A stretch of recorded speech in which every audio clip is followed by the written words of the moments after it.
Hi everyone, this is Anam. Welcome to PhD jobs and admission. आज के इस video में मैंने अगेन इग्नू के 2018 के selected previous year questions discuss करे हैं on research methodology for upcoming IGNOU PhD entrance exam 2021 and 2022। सो इस सेशन में मैंने mainly hypothesis testing, measures of central tendency and sampling के इंपॉर्टेंट क्वेश्चंस डिस्कस करे हैं। और रिसर्च मेथोडोलॉजी के ये बहुत इंपॉर्टेंट टॉपिक्स है, इन टॉपिक से एग्जाम में क्वेश्चंस आते ही है, इसलिए आप इस वीडियो को एंड तक जरूर देखिएगा। और आपकी सेक्शन ए की प्रिपरेशन के लिए हमने रिसर्च मेथोडोलॉजी का कंप्लीट कोर्स लॉन्च करा है in both the language Hindi and English. इस कोर्स से आपके सेक्शन ए की प्रिपरेशन 4 to 5 डेज में ही कंप्लीट हो जाएंगी, जिससे कि आप अपना रिमेनिंग टाइम सेक्शन बी और पीएचडी इंटरव्यू पर स्पेंड कर सकते हैं। हमारे कोर्स को ज्वाइन करने के लिए आपको व्हाट्सएप पर हमें मैसेज करना है और मैसेज करने के विद इन 15 to 20 मिनट्स में हम आपको सारा स्टडी मटेरियल प्रोवाइड कर देंगे। So if you like my video, please don't forget to subscribe my channel. जैसे कि आपका जो पीएचडी एंट्रेंस एग्जाम का पेपर होता है, ये दो सेक्शंस में डिवाइडेड होता है, section A and section B. Section A जो कि आपका रिसर्च मेथोडोलॉजी पर बेस्ड होता है और सेक्शन बी आपका सब्जेक्ट स्पेसिफिक होता है। तो सेक्शन ए रिसर्च मेथोडोलॉजी के लिए हमने आपके लिए कंप्लीट कोर्स लॉन्च करा है और इस कोर्स में हम आपको full syllabus video lectures, notes, 10 full syllabus mock test and 700 plus practice MCQs PDF हम आपको प्रोवाइड करेंगे। और इस कोर्स में हमने हमारे एक्सपीरियंस के बेसिस पर हमने ये स्टडी मटेरियल आपके लिए प्रिपेयर करा है। जैसे कि हमारे जो नोट्स है, नोट्स में हमने जो इम्पोर्टेंट पॉइंट्स जो एग्जाम में आते हैं उसको हाईलाइट कर कर बताया है और आपकी जो प्रैक्टिस होंगी इस मॉक टेस्ट के थ्रू आप प्रैक्टिस कर सकते हो। तो मैं आपको गारंटी देती हूँ विद इन 4 to 5 डेज में रिसर्च मेथोडोलॉजी की कंप्लीट प्रिपरेशन आपकी हो जाएगी। और रिसर्च मेथोडोलॉजी की सारी गारंटी हमारी है, हम आपको रिसर्च मेथोडोलॉजी के लिए प्रिपेयर करवाएंगे और आपका जो बचा हुआ टाइम है वो आपको सारा सेक्शन बी के लिए लगाना है। जो सेक्शन बी होता है आपका सब्जेक्ट स्पेसिफिक, उसके लिए मैं आपको ये सजेस्ट करूंगी कि आप आपके पोस्ट ग्रेजुएशन और मास्टर्स के स्टडी मटेरियल यूज करिए। इन केस आपके पास स्टडी मटेरियल नहीं है सेक्शन बी के लिए, तो हम सेक्शन बी का भी स्टडी मटेरियल प्रोवाइड करते हैं। तो इस कोर्स को ज्वाइन करने के लिए आपको इस नंबर पर व्हाट्सएप करना है। याद रखें, आपको व्हाट्सएप ही करना है, नॉर्मल कॉल इस नंबर पर नहीं लगेगा। और you can also download our global online university app and the fees for the course is just 499। App के थ्रू हमारे कोर्स को एक्सेस करने के लिए आपको ये स्टेप्स फॉलो करना है। फर्स्ट स्टेप में आपको हमारे ऐप को डाउनलोड करना है, global online university app from play store using your register mobile number. Second step में आपको कैटेगरी सिलेक्ट करना है, जैसे यहाँ पर है इग्नू पेट, तो आपको सर्च बार में टाइप करना है इग्नू पेट। कैटेगरी सिलेक्ट करने के बाद आप हमारे कोर्स को इजीली एक्सेस कर सकते हैं। And let's begin with the video. First question, mean, median and mode are. इस क्वेश्चन में हमें फाइंड आउट करना है मीन, मीडियन एंड मोड, ये तीनों भी क्या होते हैं। So remember, mean, median and mode आपके मेजर्स ऑफ सेंट्रल टेंडेंसी होती है। तो सेंट्रल टेंडेंसी को मेजर करने के लिए हम मीन, मीडियन एंड मोड का यूज करते हैं। तो पहले हम देखते हैं सेंट्रल टेंडेंसी होता क्या है एंड देन उसके बाद हम ये तीनों भी टर्म्स देखेंगे, मीन, मीडियन एंड मोड। तो सेंट्रल टेंडेंसी वो टर्म होता है जो किसी भी डिस्ट्रीब्यूशन की टिपिकल और यू कैन से मिडल और सेंट्रल वैल्यू को बताती है। अब मान लो आपके पास एक इंफॉर्मेशन है, आपने कुछ डेटा कलेक्ट करा और आपका जो डेटा है कुछ इस तरीके से स्प्रेड आउट है। तो आपका जो डेटा है आपने कुछ इस तरीके से स्प्रेड कर दिया, आपने कुछ इस तरीके से डिस्ट्रीब्यूट कर दिया। तो इसी वर्ड से आपका वर्ड बना है डिस्ट्रीब्यूशन। ओके, तो आपके पास डेटा है, आपने उस डेटा को कुछ इस तरीके से स्प्रेड आउट करा और इस डेटा में जो मिडिल और जो सेंट्रल वैल्यू होंगी ये हो जाएगी आपकी सेंट्रल टेंडेंसी। तो सेंट्रल टेंडेंसी को मेजर करने के लिए हम मीन, मीडियन एंड मोड ये तीनों भी टर्म्स का यूज करते हैं। अब मीन क्या होता है? मीन जिसको हम ये भी कहते हैं कि एवरेज वैल्यू। अब मान लो मेरे पास कोई 3 वैल्यूज है, x1, x2 एंड x3। अब मुझे इन वैल्यूज का मीन निकाला है, तो मैं कैसे निकालूंगी? x1 plus x2 plus x3, तीनों भी वैल्यूज को ऐड कर कर और जितने वैल्यूज है उससे मैं डिवाइड कर दूंगी। सो ये मेरी हो जाएगी मीन। अब मीडियन क्या होता है कि आपके पास जो भी डेटा है उसकी मिडिल वैल्यू। अब जैसे मेरे पास ये डेटा था x1 plus x2 plus x3, इस डेटा में मेरी मिडिल वैल्यू हो जाएंगी x2। अगर मैं लेफ्ट साइड से देखती हूँ तो मैं सेकेंड नंबर पर जो वैल्यू आती है वो x2 आती है और राइट साइड से भी जो मैं वैल्यू देखूंगी सेकेंड नंबर पर मेरा x2 आएगा। तो इस डेटा में मेरी जो मिडिल वैल्यू होंगी वो होंगी x2। मीडियन क्या होता है? आपके डेटा की मिडिल वैल्यू को हम कहते हैं मीडियन। एंड मोड क्या होता है? आपके डेटा में एक ऐसी वैल्यू और एक ऐसी क्वांटिटी जो ज्यादा बार रिपीट हो रही है, जो सबसे ज्यादा बार रिपीट हो रही है। अब मान लो मेरे पास एक डेटा है x1 plus x1 x2 x2 x2 x3 x4। अब ये मेरे पास जो डेटा है इसमें एक ऐसी वैल्यू जो सबसे ज्यादा बार रिपीट हो रही है। तो सबसे ज्यादा बार कौन सी वैल्यू रिपीट हो रही है? x2 x2 एंड x2, ये मेरी 3 बार ये वैल्यू रिपीट हो रही है। तो इस केस में मेरी जो मोड की वैल्यू हो जाएंगी वो हो जाएगी x2।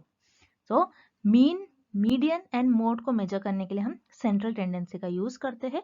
So mean, median and mode are measures of central tendency. That's why आपका करेक्ट ऑप्शन हो जाएगा option C. Next, which one of the following is not a qualitative forecasting method?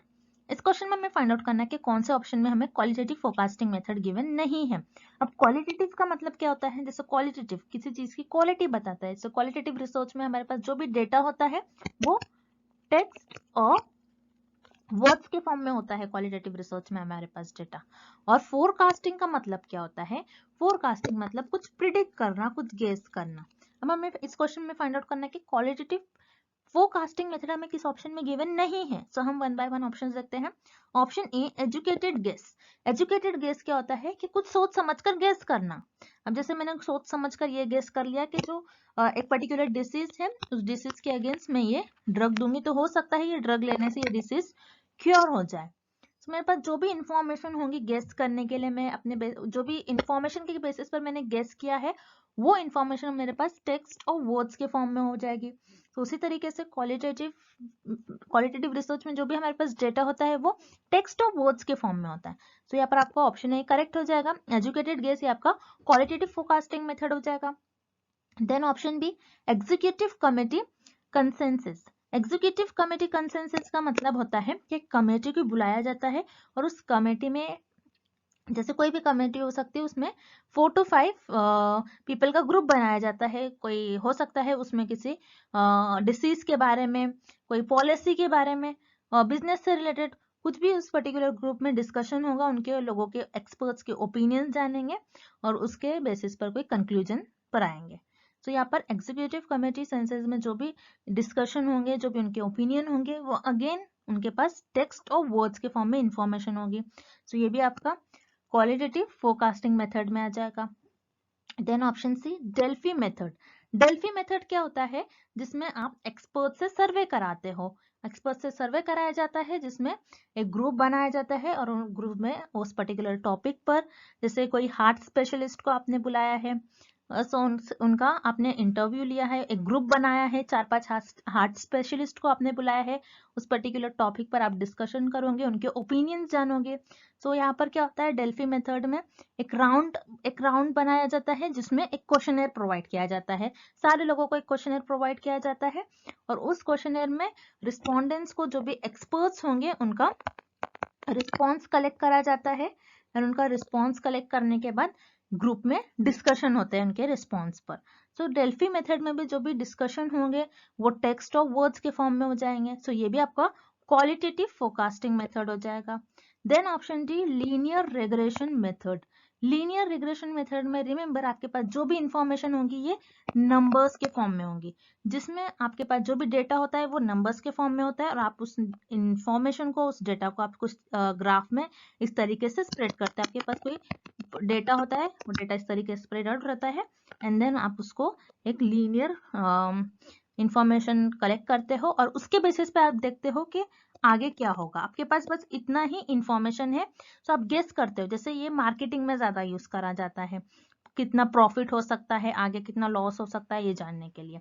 तो लीनियर रिग्रेशन मेथड ये आपका qualitative forecasting method नहीं होगा, बल्कि ये आपका क्वांटिटेटिव फोरकास्टिंग मेथड हो जाएगा। और इस क्वेश्चन में भी हमें यही पूछ रहा है, which is not qualitative forecasting method. तो यहाँ पर आपका ऑप्शन डी जो है ये आपका क्वालिटेटिव फोरकास्टिंग मेथड नहीं होगा। दैट्स व्हाई आपका करेक्ट ऑप्शन हो जाएगा option D, linear regression method. Next, the steps taken to solve a problem are given below. Arrange them in a correct order. First, analyze. Second, test. Third, implement. Then evaluate, document, design and last is develop. इस question में हमें हम research में किस तरीके से problem को solve कर सकते हैं, उसके स्टेप्स गिवन हैं, और जो स्टेप्स है उनको हमें करेक्ट ऑर्डर में अरेंज करना है। जैसे हम रिसर्च में किसी भी प्रॉब्लम को सॉल्व करते हैं, अब मान लो मेरे पास एक प्रॉब्लम है, मुझे उसको सॉल्व करना है। अब यहाँ पर मेरे पास एक प्रॉब्लम है, मान लो मेरे पास एक प्रॉब्लम है कोविड डिसीज है, उस प्रॉब्लम को सॉल्व करना है। जब कोविड डिसीज नहीं आई होंगी तो रिसर्चर ने उस प्रॉब्लम को तो सॉल्व किया, उसके अगेंस्ट वैक्सीन बनाया। तो इस प्रॉब्लम को सॉल्व करने के लिए रिसर्चर ने कौन कौन से स्टेप्स को फॉलो किया, कैसे फॉलो किया, कैसे सीक्वेंस में फॉलो करा, हमें वो करेक्ट ऑर्डर अरेंज करना है। अब मान लो हमने जैसे देखा अभी कोविड एक प्रॉब्लम है, देन जब ये प्रॉब्लम आई होंगी तो फर्स्ट स्टेप में रिसर्चर ने इसको एनालाइज किया होगा, उस प्रॉब्लम को एनालाइज किया होगा। तो एनालाइज आपका फर्स्ट स्टेप में आया होगा। तो फर्स्ट स्टेप में एनालाइज आएगा आपका, मतलब कोविड को किस तरीके से उन्होंने ऑब्जर्व किया, जिन जिन लोगों में कोविड डिसीज देखी गई उनको ऑब्जर्व किया होगा, उनकी बॉडी कैसे बिहेव कर रही होंगी। तो एनालाइज ये आपका फर्स्ट स्टेप में आएगा। एनालाइज करने के बाद, प्रॉब्लम को एनालाइज करने के बाद देन आप उसको डिजाइन करोगे, डिजाइन आपका सेकंड स्टेप में आएगा। डिजाइन क्या होता है, डिजाइन का मतलब होगा कि आप आपका जो प्रॉब्लम है उस प्रॉब्लम को आप किस तरीके से सॉल्व करने वाले हो, कौन कौन से मेथड्स यूज करने वाले हो, किस तरीके से आप उस प्रॉब्लम को सॉल्व करते हो, आप मेथड चूज करोगे, आप प्लानिंग करोगे। डिजाइन का मतलब ये होता है कि प्लान करना, कुछ प्लानिंग करोगे आप यहाँ पर। देन डिजाइन करने के बाद आप डेवलप करोगे उस प्रॉब्लम को। डेवलप का मतलब होता है कि आपका जो प्रॉब्लम है उससे क्या क्या सोल्यूशंस हो सकते हैं, क्या मैं ऐसा करूँ तो उसका ये सोल्यूशन निकल कर आएगा, क्या मैं ये ड्रग बनाऊं या फिर मैं वैक्सीन बनाऊं तो ये डिसीज और ये प्रॉब्लम क्योर हो सकती है। ओके, तो मैं डिजाइन करने के बाद मैं उस प्रॉब्लम को डेवलप करूंगी, तो डेवलप आपका थर्ड पर आएगा। देन उसके बाद डेवलप करने के बाद आप उसको टेस्ट करोगे, टेस्ट आपका फोर्थ नंबर पर आएगा। ओके, मतलब आप टेस्ट करोगे, आप कुछ लोगों को वो ड्रग या फिर वो वैक्सीन देकर देखोगे कि उनमें कैसे इफेक्ट हो रहा है, टेस्ट करोगे। ओके, टेस्ट करने के बाद आप उसको डॉक्यूमेंट करोगे, डॉक्यूमेंट आपका फिफ्थ नंबर पर आएगा। डॉक्यूमेंट मतलब आपने जो भी देखा है, जैसे कि अपने कुछ पॉपुलेशन में से कुछ मेंबर्स को आपने ड्रग देकर देखा, कुछ को वैक्सीन देकर देखा, और देखा कि उनकी बॉडी में कैसा इफेक्ट आ रहा है, क्या उन वो जो कोविड प्रॉब्लम है क्या उनसे क्योर हो रहे या फिर नहीं हो रहे वो ड्रग और वैक्सीन लेने से। आप ये डेटा, ये इंफॉर्मेशन आप लिखोगे, डॉक्यूमेंट करोगे। डॉक्यूमेंट करने के बाद उसके बाद आप उसको इम्प्लीमेंट करोगे। इम्प्लीमेंट का मतलब क्या होता है, जैसे आप मेजर करोगे चीजों को, कितने लोग जैसे मान लो मैंने यहाँ पर आपको बोला था कि ड्रग और वैक्सीन हमने दोनों देकर देखा, तो आप ये देखोगे कि कितने लोग ड्रग लेने के बाद क्योर हो रहे हैं। मान लो 70 लोग ड्रग लेने के बाद क्योर हो रहे हैं और सिर्फ 30 लोग जो है वो वैक्सीन लेने से क्योर हो रहे हैं। सो आपने यहाँ पर ये देखा कि कितने लोग क्या क्या लेने से, ड्रग लेने से और वैक्सीन लेने से क्योर हो रहे हैं। देन इम्प्लीमेंट के बाद, इम्प्लीमेंट आपका 6 पर आएगा, then last is evaluate, evaluate आपका 7 पर आएगा। मतलब आप इवैल्यूएट कर दोगे कि यस, अगर कोविड की प्रॉब्लम है तो कोविड की प्रॉब्लम को सॉल्व करने के लिए जैसे वैक्सीन बनाया गया, वैक्सीन इफेक्टिव है या फिर ड्रग इफेक्टिव है, ये इवैल्यूएट कर जाएगा। तो इस तरीके से आप रिसर्च में किसी भी प्रॉब्लम को सॉल्व करते हो। सो करेक्ट सीक्वेंस आपको ऑप्शन ए में गिवन है, दैट्स व्हाई आपका करेक्ट ऑप्शन हो जाएगा option A. Next, which type of sampling is appropriate when the population consists of well-defined groups such that the elements within each group are homogeneous and between each group they are heterogeneous? इस question में हमें find out करना है कि आपके पास एक heterogeneous population है, उस हेट्रोजीनियस पॉपुलेशन में आपके जो मेंबर्स है उनमें कुछ ना कुछ सिमिलैरिटीज होंगी। देन आप उसको क्या करते हो, उनकी सिमिलैरिटीज, उनकी फीचर्स के बेसिस पर जो जिनके सेम फीचर्स है उनको एक ग्रुप्स में डिवाइड कर लोगे, उनको होमोजेनियस ग्रुप्स में डिवाइड कर लोगे, एंड देन वहां से आप आपके सैंपल्स को सिलेक्ट कर लोगे। सो वो कौन से सैम्पलिंग टेक्निक में आता है, हमें ये फाइंड आउट करना है। सो रिमेंबर, मैं आपको बताना चाहती हूँ ये क्वेश्चन आपको अगेन 2019 में भी आया था, तो आपको याद रखना है जब भी आपकी जो क्वेश्चन आता है बस आपको एक ही चीज याद रखना है, जब भी आपका क्वेश्चन आएगा उसमें अगर हेट्रोजीनियस वर्ड यूज करा गया है तो आपको सीधे सीधे मार्क कर कर आना है स्ट्रैटिफाइड सैम्पलिंग। जब भी आपकी पॉपुलेशन में, आपकी जो पॉपुलेशन होती है वो हेट्रोजीनियस होगी, सो आप कौन सी सैम्पलिंग का मेथड यूज करोगे, stratified sampling method. So remember, अगर आपकी पॉपुलेशन जो है वो हेट्रोजीनियस पॉपुलेशन होती है, जैसे इस पॉपुलेशन में आप देख रहे हो इस फिगर में सारे एज ग्रुप के लोग हैं, मेल है, फीमेल्स है, चिल्ड्रन है, सारे एज ग्रुप के लोग हैं, देन उसको क्या किया गया, एक हेट्रोजेनस पॉपुलेशन को होमोजेनस ग्रुप्स में डिवाइड कर लिया गया, जिसमें यहाँ पर सिर्फ मेन है, वीमेन है एंड चिल्ड्रन है। तो उनके एज ग्रुप्स के बेसिस पर उनको होमोजेनस ग्रुप्स में डिवाइड कर लिया गया। देन होमोजेनस ग्रुप में डिवाइड करने के बाद उनको रिसर्चर रैंडमली कोई भी पर्सन को सिलेक्ट कर उन पर रिसर्च परफॉर्म करेंगे। सो ये हो जाती है आपकी स्ट्रैटिफाइड सैम्पलिंग मेथड। रिमेंबर, जब भी आपके क्वेश्चन में हेट्रोजीनियस वर्ड आता है तो आपको सीधे सीधे एग्जाम में मार्क कर आना है स्ट्रैटिफाइड सैम्पलिंग। और स्ट्रैटिफाइड सैम्पलिंग बहुत इंपॉर्टेंट है सैम्पलिंग में। और स्ट्रैटिफाइड सैम्पलिंग में आपके एग्जाम में आपको एक क्वेश्चन कंपलसरी देखने मिलेगा है। तो आपको स्ट्रैटिफाइड सैम्पलिंग अच्छे से पढ़कर जाना है एग्जाम के लिए। और आपको ये भी याद रखना है, जब भी आपके क्वेश्चन में हेट्रोजीनियस वर्ड आता है, मैं अगेन रिपीट कर रही हूँ, जब भी आपके क्वेश्चन में हेट्रोजीनियस वर्ड आता है तब आप कौन से सैम्पलिंग मेथड का यूज करोगे, स्ट्रैटिफाइड सैम्पलिंग। डायरेक्टली आपको मार्क कर आ जाना है एग्जाम में। So for this question option see here is the right answer, stratified sampling. Next, for nominal data, the only measure of central tendency that can be applied is, इस question में हमें find out करना है, अगर आपके पास nominal data है उस case में आपको उस डेटा को मेजर करना है, देन आप कौन सी सेंट्रल टेंडेंसी का यूज करोगे, कौन सी सेंट्रल टेंडेंसी यूज कर उस डेटा को मेजर करोगे, हमें ये फाइंड आउट करना है।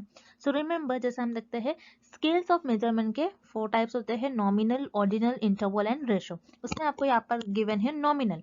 नॉमिनल डेटा, नॉमिनल स्केल में आपके पास जो भी डेटा होगा वो आपके पास नंबर्स के फॉर्म में नहीं होता है, आपको ये याद रखना है, नंबर्स के फॉर्म में आपके पास डेटा नहीं होता है। आप क्या करते हो नॉमिनल डेटा में, लोगों के फीचर्स के हिसाब से, कोई भी चीज के फीचर्स के हिसाब से उनको बस डिवाइड करते हो कैटेगरीज में। ओके, तो जो भी इनके फीचर्स हो, जब सिमिलैरिटीज होंगी, उनके कैरेक्टरिस्टिक्स के बेसिस से आप उनको कैटेगराइज करते हो, उनको डिवाइड करते हो। सो ये होता है आपका नॉमिनल डेटा। अब नॉमिनल डेटा को मेजर करने के लिए आप कौन से सेंट्रल टेंडेंसी का यूज करोगे, सिर्फ और सिर्फ मोड। और मोड क्या होता है, मोड जैसे कि हमने देखा था अभी, मोड का मतलब होता है कि आपके पास जो भी इंफॉर्मेशन है उस इंफॉर्मेशन में सबसे ज्यादा बार, मैक्सिमम बार कौन सी वैल्यू रिपीट हो रही है।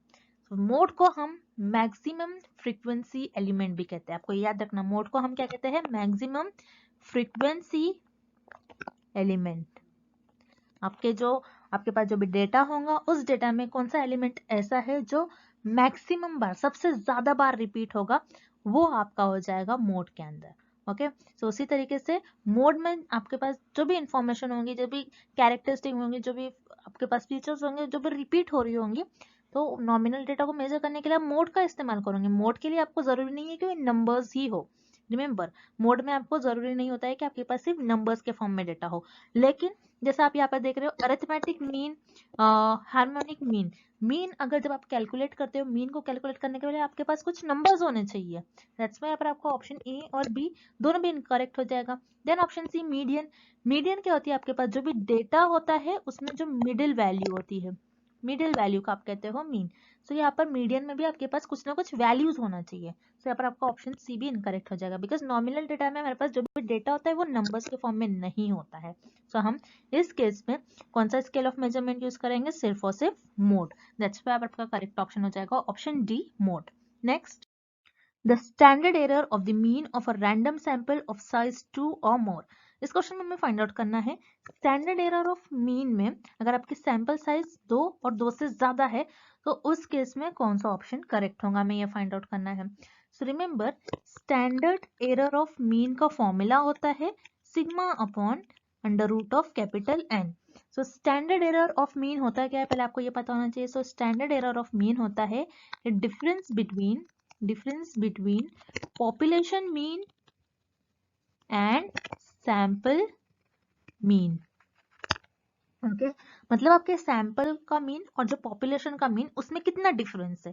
अगर बहुत ज्यादा डिफरेंस है तो आपका जो स्टैंडर्ड एरर है वो आपके जो एरर्स होंगे वो ज्यादा होंगे, ऑब्वियसली बात है, जितना ज्यादा डिफरेंस होगा उतना ज्यादा आपका एरर होगा। Okay, so standard error of mean का मतलब होता है आपके जो पॉपुलेशन का मीन है और सैंपल का मीन, उन दोनों के बीच में कितना डिफरेंस है। अब स्टैंडर्ड एरर ऑफ मीन में का आपका जो फॉर्मूला है sigma upon under root of N. तो यहाँ पर सिग्मा का मतलब होता है स्टैंडर्ड डिविएशन ऑफ पॉपुलेशन। मतलब स्टैंडर्ड डिविएशन ऑफ पॉपुलेशन का मतलब होता है कि आपका पॉपुलेशन का जो डेटा है, पॉपुलेशन में आपके पास जो भी इंफॉर्मेशन होंगी उसका डेटा किस तरीके से स्प्रेड आउट है। यहाँ पर कैपिटल एन का मतलब होता है आपका सैंपल साइज। ओके, आपके सैंपल साइज क्या है आप डिसाइड कर लेते हो कि मैं इतना 100 पॉपुलेशन है, मतलब आपके पास 100 पॉपुलेशन है, पॉपुलेशन में 100 मेंबर्स है, उसमें से मैं सिर्फ 50 मेंबर्स पर मैं रिसर्च परफॉर्म करूंगी, तो मतलब आपके सैंपल साइज उस केस में हो जाएंगे 50। तो इस तरीके से होता है। सिग्मा का मतलब होता है standard division of population and capital N का मतलब होता है सैंपल साइज। सो ये सब हमने स्टैंडर्ड एरर ऑफ मीन, उसके सारे हमने टर्म्स देख लिए उसके फॉर्मूले के। अब देखते हैं हमें क्वेश्चन में क्या गिवन है। इस क्वेश्चन में आपको गिवन है सैंपल साइज। सैंपल साइज की आपको वैल्यू गिवन है, क्या हो सकती है, 2 हो सकती है या फिर 2 से ज्यादा हो सकती है। तो हम क्या करेंगे, इस फॉर्मूले में सैंपल साइज की इंफॉर्मेशन जो भी हमें गिवन है वैल्यू वो पुट कर देंगे। तो स्टैंडर्ड एरर ऑफ मीन का हो जाएगा सिग्मा।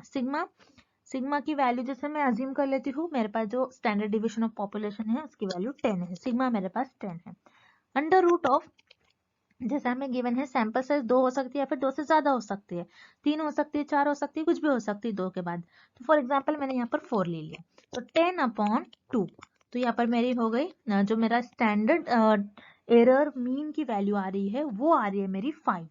मतलब अगर मेरी स्टैंडर्ड डिविएशन ऑफ पॉपुलेशन की वैल्यू ज्यादा है तो ऑब्वियसली मेरा स्टैंडर्ड एरर ऑफ मीन की जो वैल्यू आएगी वो स्टैंडर्ड डिविएशन ऑफ पॉपुलेशन से कम आएगी, क्योंकि स्टैंडर्ड डिविएशन ऑफ पॉपुलेशन का वैल्यू मैंने क्या लिया था, यहाँ पर 10 लिया था, और मेरा जो स्टैंडर्ड एरर ऑफ मीन आ रहा है उसकी वैल्यू 5 आ रही है। मतलब जितना, मतलब स्टैंडर्ड डिविएशन ऑफ पॉपुलेशन की वैल्यू आप जितनी ज्यादा लोगे उतना आपका स्टैंडर्ड एरर ऑफ मीन कम हो जाएगा। जितना ज्यादा, जैसे मैंने यहाँ पर स्टैंडर्ड डेविएशन ऑफ पॉपुलेशन की वैल्यू ज्यादा ली थी और मेरा जो स्टैंडर्ड एरर ऑफ मीन आ रहा है वो स्टैंडर्ड डिविएशन ऑफ पॉपुलेशन से इसकी वैल्यू कम आ रही है। तो इस केस में कौन सा ऑप्शन करेक्ट हो जाएगा, यहाँ पर आपका ऑप्शन सी करेक्ट हो जाएगा, is always lower than the population standard deviation. मतलब आपका जो पॉपुलेशन का स्टैंडर्ड डिविएशन की जो वैल्यू होगी वो स्टैंडर्ड एरर से ज्यादा होगी।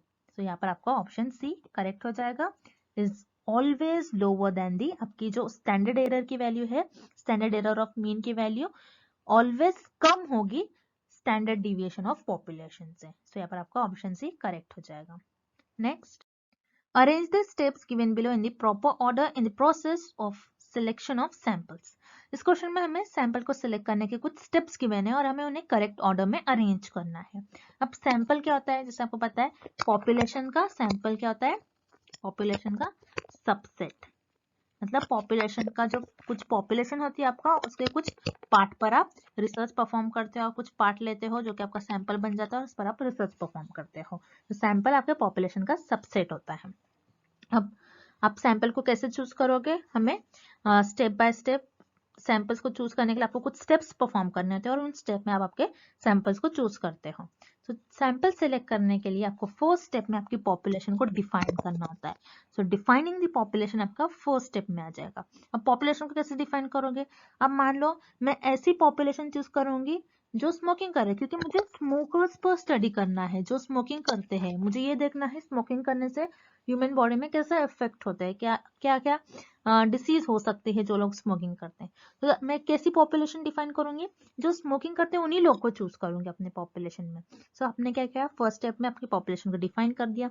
देन सेकेंड स्टेप में आप सैम्पलिंग फ्रेम डेवलप करोगे, तो सैम्पलिंग फ्रेम आपका सेकेंड आ जाएगा। अब सैम्पलिंग फ्रेम क्या होती है, आपने पॉपुलेशन ले लिया एंड देन आप क्या करते हो, एक लिस्ट बनाते हो और लिस्ट में आपकी जो पॉपुलेशन में जो सारे मेंबर्स हैं उनकी इंफॉर्मेशन लिखते हो, उनका पर्टिकुलर आप नेम मेंशन करते हो, उनका इंफॉर्मेशन लिखते हो। तो ये होती है आपकी सैम्पलिंग फ्रेम। सैम्पलिंग फ्रेम एक लिस्ट होती है जिसमें आप आपके पॉपुलेशन के जो भी मेंबर्स हैं उनकी सारी इंफॉर्मेशन लिखते हो। देन सैम्पलिंग फ्रेम डेवलप करने के बाद उसके बाद आप सैंपल साइज सिलेक्ट करते हो। सो सैंपल साइज आपका थर्ड स्टेप में आ जाएगा, डिटरमाइनिंग द सैंपल साइज। अब सैंपल साइज क्या होता है कि आप कितने लोगों को सिलेक्ट करने वाले हो। अब मान लो आपकी जो पॉपुलेशन है उसमें 100 लोग है, टोटल 100 मेंबर्स है, और आप क्या करोगे, आपका जो सैंपल साइज होगा आपको करना है 50 लोगों पर रिसर्च, क्योंकि आप पूरी पॉपुलेशन पर रिसर्च नहीं कर सकते हो, इट इज वो टाइम टेकिंग प्रोसेस हो जाएगा। ओके, तो आप क्या करते हो, पॉपुलेशन के कुछ ही पार्ट पर, मतलब कुछ ही लोगों पर रिसर्च करते हो। तो सैंपल साइज मतलब आप कितने लोगों पर रिसर्च करने वाले हो। तो थर्ड स्टेप में आपका हो जाएगा sample size. Sample size select करने के बाद आप उसके बाद आप सैम्पलिंग मेथड चूज करोगे कि किस मेथड से आप सैंपल परफॉर्म करोगे। जैसे अब मैंने सैंपल साइज सिलेक्ट कर लिया कि मैं 50 लोगों पर रिसर्च करूंगी। देन कौन से मेथड से, क्या मैं प्रोबेबिलिटी लूंगी या फिर नॉन प्रोबेबिलिटी, मतलब मैं रैंडमली सैंपल सिलेक्ट कर लूंगी या फिर अपने कन्वीनियंस और जजमेंट के बेसिस पर सैंपल्स को सिलेक्ट कर लूंगी। सो स्पेसिफाइंग सैम्पलिंग मेथड ये आपका 4th पर आ जाएगा एंड लास्ट आपका हो जाएगा सिलेक्टिंग सैंपल, देन आप सैंपल्स को सिलेक्ट कर सकते हो। सो ये हो जाएंगे आपके करेक्ट ऑर्डर सैंपल्स को सिलेक्ट करने के लिए। सो ये ऑर्डर आपको ऑप्शन सी में गिवन है, दैट्स व्हाई आपका करेक्ट ऑप्शन हो जाएगा option C. Next, if alpha is equals to 0.05 and beta is equals to 0.10, the power of that hypothesis test is, इस क्वेश्चन में हमें फाइंड आउट करना है कि अगर आपके अल्फा की वैल्यू 0.05 है एंड बीटा की वैल्यू 0.10 है, देन इस केस में आपकी पावर ऑफ हाइपोथेसिस टेस्ट की वैल्यू क्या होगी। पावर ऑफ हाइपोथेसिस का मतलब होता है प्रोबेबिलिटी, आपको याद रखना है probability that the correctly reject the null hypothesis, मतलब कितने परसेंट चांस है, कितने परसेंट प्रोबेबिलिटी मतलब चांस, कितने चांस होगा कि आप करेक्टली आपकी नल हाइपोथेसिस को रिजेक्ट कर रहे हो, करेक्ट वे से आप आपकी नल हाइपोथेसिस को रिजेक्ट कर रहे हो, ये कितने परसेंट चांस होगा, उसे हम कहते हैं पावर ऑफ हाइपोथेसिस टेस्ट। अब पावर ऑफ हाइपोथेसिस टेस्ट का फॉर्मूला होता है 1 माइनस बीटा, 1 माइनस बीटा की वैल्यू आपको गिवन है 0.10, सो 1 माइनस 0.10 होता है आपका 0.90। तो रिमेंबर इस क्वेश्चन में बस आपको कंफ्यूज करने के लिए अल्फा की वैल्यू गिवन है, ओके आपको कंफ्यूज नहीं होना है। पावर ऑफ हाइपोथेसिस टेस्ट का फॉर्मूला होता है 1 माइनस बीटा, सो 1 माइनस 0.10 अगर आप सब्स्टिट्यूट करते हो तो आपका आंसर हो जाएगा 0.90, तो आपका करेक्ट ऑप्शन हो जाएगा ऑप्शन बी 0.90। तो पावर ऑफ हाइपोथेसिस टेस्ट में एक बार फिर से रिपीट कर रही हूँ, क्या होता है कि कितने परसेंट चांस है कि आप आपके नल हाइपोथेसिस को करेक्ट वे से रिजेक्ट कर रहे हो। तो इस केस में आपका 90% ये चांस होगा कि आप आपके नल हाइपोथेसिस को करेक्ट वे से रिजेक्ट कर रहे हो। तो यहाँ पर आपका करेक्ट ऑप्शन हो जाएगा option B 0.90। Next, action research means, इस क्वेश्चन में हमें फाइंड आउट करना है कि एक्शन रिसर्च का मतलब क्या होता है। सो रिमेंबर एक्शन रिसर्च का मतलब होता है कि आप किसी भी प्रॉब्लम को इमीडिएटली सॉल्व करते हो, किसी भी प्रॉब्लम को आप इमीडिएटली सॉल्व करोगे, सो वो आपका हो जाएगा एक्शन रिसर्च में। अब एक्शन रिसर्च का ज्यादातर यूज टीचिंग फील्ड में किया जाता है। अब मान लो फॉर एग्जांपल कोई टीचर है, टीचर क्लास में एक कॉन्सेप्ट बता रही है स्टूडेंट्स को और वो कॉन्सेप्ट बच्चे समझ नहीं पा रहे हैं, तो टीचर क्या कर लेगी, अपना टीचिंग मेथड, उस केस में अपना टीचिंग मेथड चेंज कर लेंगी। टीचर ने क्या कर लिया, इमीडिएटली अपने टीचिंग मेथड चेंज कर लिया, बच्चों को वो कॉन्सेप्ट समझ में आ गया। तो यहाँ पर टीचर ने जो प्रॉब्लम थी उस प्रॉब्लम को इमीडिएटली सॉल्व कर लिया। सो एक्शन रिसर्च क्या होती है, एक्शन रिसर्च वो रिसर्च होती है जो किसी भी प्रॉब्लम को इमीडिएटली सॉल्व करे। सो यहाँ पर आपका करेक्ट ऑप्शन हो जाएगा option C, research initiated to solve an immediate problem. Then यहाँ पर आपका ऑप्शन ए है लॉन्जिट्यूडनल रिसर्च, लॉन्जिट्यूडनल का मतलब होता है long term research. So action research को हम लॉन्ग टर्म रिसर्च नहीं कहेंगे क्योंकि इमीडिएटली यहाँ पर किसी भी प्रॉब्लम को हम सॉल्व कर रहे हैं, दैट्स व्हाई पर आपका ऑप्शन ए इनकरेक्ट हो जाएगा। Then option B an applied research, applied research क्या होती है, जिसमें हम कोई स्पेसिफिक प्रॉब्लम को सॉल्व करते हैं, लेकिन एक्शन रिसर्च में हम किसी स्पेसिफिक प्रॉब्लम को नहीं सॉल्व कर रहे हैं। ऐसी प्रॉब्लम जो इमीडिएटली सॉल्व हो जाती है वो आपकी एक्शन रिसर्च में आती है, ना कि अप्लाइड रिसर्च में, दैट्स व्हाई आपका ऑप्शन बी इनकरेक्ट हो जाएगा। Then option D research with socio economic objective, socio economic का मतलब होता है ऐसे रिसर्च जो किसी सोसाइटी के इकोनॉमिक, सोसाइटी के मनी कितना लोग कितनी इनकम है एक सोसाइटी में, उनके एजुकेशन लेवल, उससे रिलेटेड रिसर्च करना। लेकिन एक्शन रिसर्च तो वो नहीं बताती, एक्शन रिसर्च किसी भी इमीडिएट प्रॉब्लम को सॉल्व करती है, दैट्स व्हाई पर आपका ऑप्शन डी भी इनकरेक्ट हो जाएगा।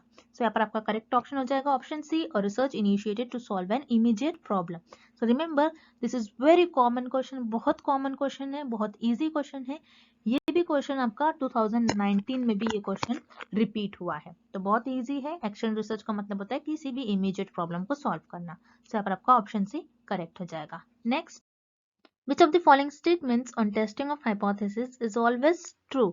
इस क्वेश्चन में हमें हाइपोथेसिस टेस्टिंग से रिलेटेड कुछ स्टेटमेंट्स गिवन है और हमें फाइंड आउट करना है कि कौन सा स्टेटमेंट करेक्ट है और ट्रू है। अब हाइपोथेसिस टेस्टिंग में दो वेरिएबल्स होते हैं, एक होता है आपका पी वैल्यू, फर्स्ट होता है पी वैल्यू एंड सेकेंड होता है अल्फा वैल्यू। अब पी वैल्यू क्या होता है, जिसको हम कहते हैं एरर्स। मतलब कि अगर आपने कोई टेस्ट कर रहे हैं, कुछ एक्सपेरिमेंट कर रहे हैं, एक्सपेरिमेंट के बाद आपके कितने एरर्स आ रहे हैं, सो वो हो जाएगा आपका पी वैल्यू में। और अल्फा वैल्यू जिसको हम कहते हैं significance level. Okay, significance level. Significance level क्या होता है, क्या आप आपके जो एक्सपेरिमेंट है और टेस्ट में आप अपना कितने परसेंट आपने एरर को अलाउ करा है, कितना आपने एरर अलाउ करा है, कितने परसेंट हो सकता है, कितने परसेंट एरर मैं अलाउ कर दूंगी, इतने परसेंट आप पहले से ये कर देते हो कि मैं इतने परसेंट अपने एक्सपेरिमेंट में टेस्ट में एरर्स अलाउ करूंगी। सो वो आपका हो जाएगा अल्फा वैल्यू में, जिसे हम कहते हैं सिग्निफिकेंस लेवल। अब आपको दो स्टेटमेंट्स याद रखने हैं। फर्स्ट, वेरी इंपॉर्टेंट, आपकी जो पी वैल्यू है, P value less than alpha value होती है, मतलब लेस देन सिग्निफिकेंस वैल्यू होती है, देन उस केस में आप आपकी जो नल हाइपोथेसिस है, नल हाइपोथेसिस को रिजेक्ट कर दोगे। ओके, देन सेकेंड केस है, आपकी जो पी वैल्यू है अगर वो ग्रेटर देन अल्फा वैल्यू है, ग्रेटर देन सिग्निफिकेंस वैल्यू है, देन उस केस में आप आपकी जो नल हाइपोथेसिस है उसको एक्सेप्ट कर लोगे। ओके, ये दो आपको बहुत इंपॉर्टेंट केस है, आपको याद रखना है। पी वैल्यू अगर आपकी लेस देन अल्फा वैल्यू है, देन आप उस केस में नल हाइपोथेसिस को रिजेक्ट कर लोगे। पी वैल्यू अगर ग्रेटर देन अल्फा वैल्यू है, देन उस केस में आप आपकी नल हाइपोथेसिस को एक्सेप्ट कर लोगे। अब हम ऑप्शंस की तरफ चलते हैं। ऑप्शन ए आपको गिवन है when the null hypothesis is rejected at 5%। तो ऑप्शन ए का फर्स्ट पार्ट क्या गिवन है आपको, क्या अगर आपने आपकी नल हाइपोथेसिस को 5% पर रिजेक्ट कर लिया। ओके, मतलब इस केस में आपकी जो पी वैल्यू है, पी वैल्यू लेस देन 0.05 है। 5% का मतलब क्या होता है, 5/100। 5/100 अगर आप करते हो तो हो जाएगा आपकी 0.05। ओके, अपने नल हाइपोथेसिस में आपका जो सिग्निफिकेंस वैल्यू है वो आपने डिसाइड कर लिया कि 5% हो सकता है कि नल हाइपोथेसिस को मैं एरर अलाउ किया आपने। ओके, तो 0.05 आपका क्या हो जाएगी आपकी अल्फा वैल्यू। ओके, तो फर्स्ट केस क्या गिवन है आपको, ऑप्शन ए में फर्स्ट पार्ट क्या गिवन है, आपकी जो नल हाइपोथेसिस आपने इसको 5% पर रिजेक्ट कर लिया।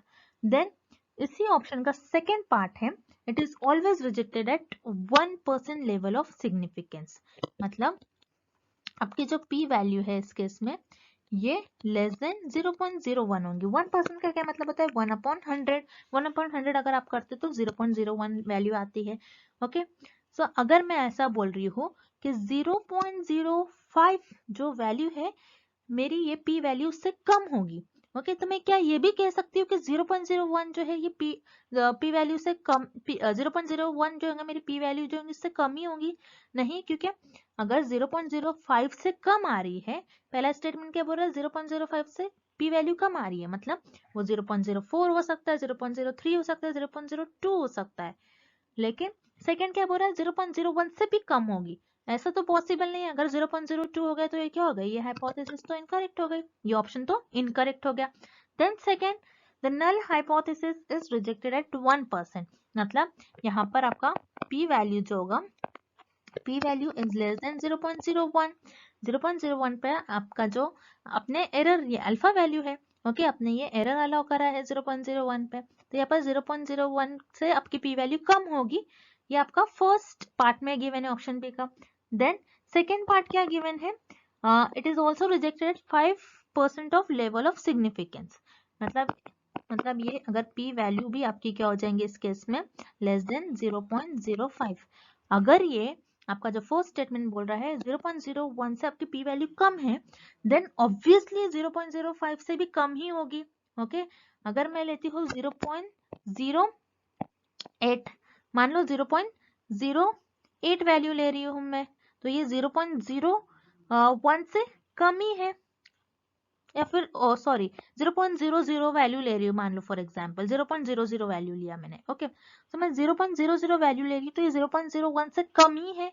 ओके, तो 0.00 जो वैल्यू है ये तो 0.05 से भी कम है, तो ये तो पॉसिबल है। तो यहाँ पर आपको ऑप्शन बी करेक्ट हो जाएगा। It is correct about hypothesis testing. That's why आपका करेक्ट ऑप्शन हो जाएगा option B. When the null hypothesis is rejected at 1%, it is also rejected at 5% level of significance. So यहाँ पर आपका option भी correct हो जाएगा।